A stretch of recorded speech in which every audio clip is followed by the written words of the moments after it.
Hello everyone, this is Srishti from Global Solution.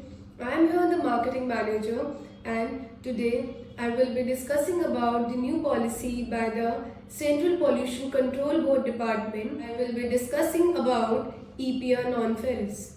EPR for non-ferrous metals comes under the Environmental Protection Act 1986. It is issued on 14 August 2024 by the Central Pollution Control Board Department. In the rapidly changes world, ores and minerals are the non-renewable natural resource which have an ever-growing demand at the global level. Recycling of these non-ferrous metals provide social, economic and environmental benefits. The Ministry of Mines and the Government of India has recently brought out a national non-ferrous scrap recycling framework, especially for the non-ferrous sector. The first notification came in 2016, the second amendment was in 2024 and it shall come into force on 1st April 2025. Now we talk about EPR Non Ferrous. What is EPR Non Ferrous? EPR means Extended Producer Responsibility, the responsibility of the producer for the scrap of non-ferrous metal. Under this rule, for meeting the recycling target through a registered recycler and to ensure in an environmentally sound management for the scrap of non-ferrous metals. EPR non-ferrous applicable to whom?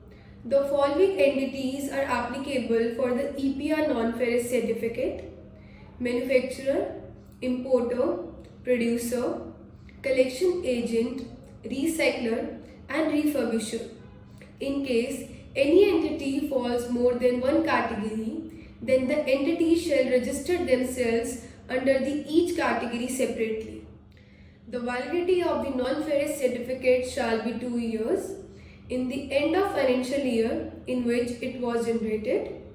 The certificate will expire after the given period of time.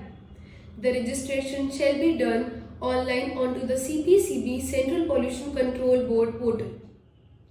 Non-ferrous EPR is applicable on which product?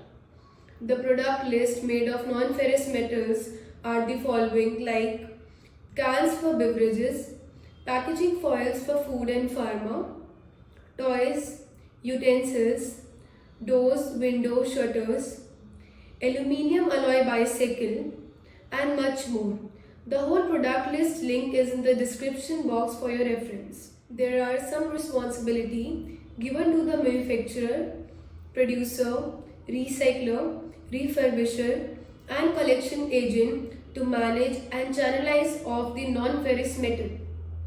The CPCB shall establish an online portal for the registration and filing of annual return.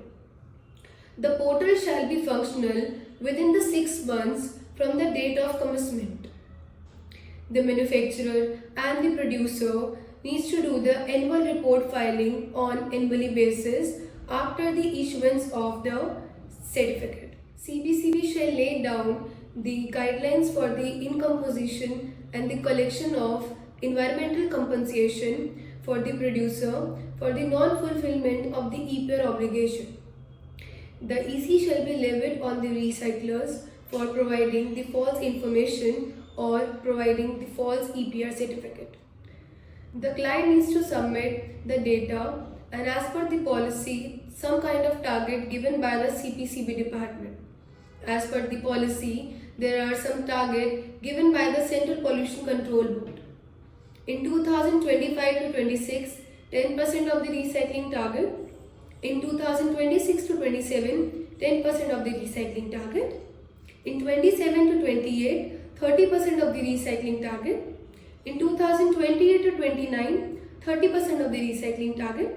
In 2029 to 2030, 50% of the recycling target and much more. The target chart is on your screen for your reference.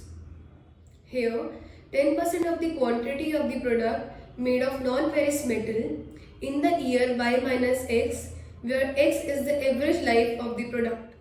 After 1st April 2025, the EPR obligation will start after 2 years and shall be the target the same as we have discussed earlier. The EPR target may be revised and increased after the year 2033 by the CPCB department. The average life of the product, aluminium, copper, zinc and their alloy shall be specified by the CPCB department. If you want to know more about EPR Non-Ferrous, please contact on the below number on your screen, or if you want to know more in depth, please reach out on www.globalsolution.co.in. Thanks for watching.